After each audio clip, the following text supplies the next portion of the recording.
Alright guys, today we're going to be covering the Slidepad Pike. We do have a progression which is taking it to a TRX, but today we're just going to focus on performing it with slide pads. Colby's going to help demonstrate, and we're going to make sure that you're optimizing and utilizing the core as much as possible, really benefiting from this movement and not making any injuries or things more difficult or causing pains or injuries that you do not want in the low back. So we're going to break this down for you. Now, for the Slidepad Pike and any other pike that we are performing, we're in a stable, controlled push-up position. The shoulders should be forward over the wrists and hands. That way you have a stable joint and shoulder position. Your core should be engaged at the bottom of every rep. So he's in a nice straight line from his shoulder down to his ankle. From here, to start the pike, we're going to do it in a regress fashion first and then progress to the actual pike.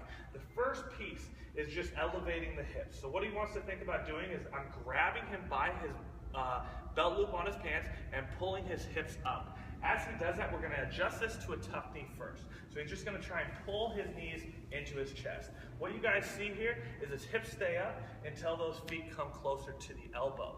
Now he's going to extend back. The big error that I do see here is people dropping the hips. So what I want you to focus on is as soon as you guys start going into that push-up position, you're locking down the core and squeezing the glutes. What I don't want to see is this soft hip or low back compression. Now, if you feel your low back hurting during pikes or tuck knees or anything like that, it's because you have this overextension in the low back compressing the spine.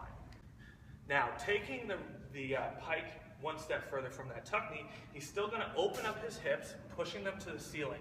As he does this, he's creating more and more pressure up as he balances more into his shoulders and continues to raise his hips. He's going to try and raise his hips as high as he possibly can and pulling his toes into his body.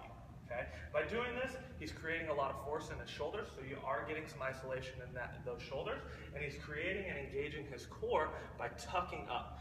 Now, when he drops back down, again, he wants to make sure he squeezes his glutes and engages his core at the bottom of the rep.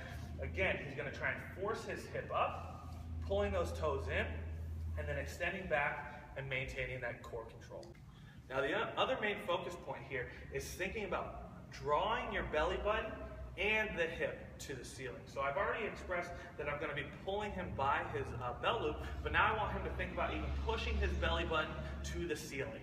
So he's going to push his hips and belly button to the ceiling and then let himself slide back out. Now the whole movement should be completely under control as such. So he's going to do one more for us, up and then back out. The hardest part of the movement is the upward movement, but controlling the down is just as important because that's when you're going to get that activation in your core to stabilize your spine and get your glutes engaged. Now, linking the pike together, we've already seen him do a couple, but now he's going to do them at speed.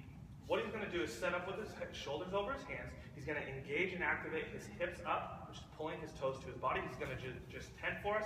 You guys will notice that he slowly and controls the movement down, but is really forceful by pulling his belly button and his hips up to the ceiling. He's not just letting himself flop down to the bottom position or the start position. He's controlling it. That's where you're going to get the most stimulus from this pike movement. It's not necessarily the up portion, but it's the control back down and into the start position. Now that you properly know how to perform the pike, I want to see you guys doing these and getting the most core work out of them and the most benefit from them.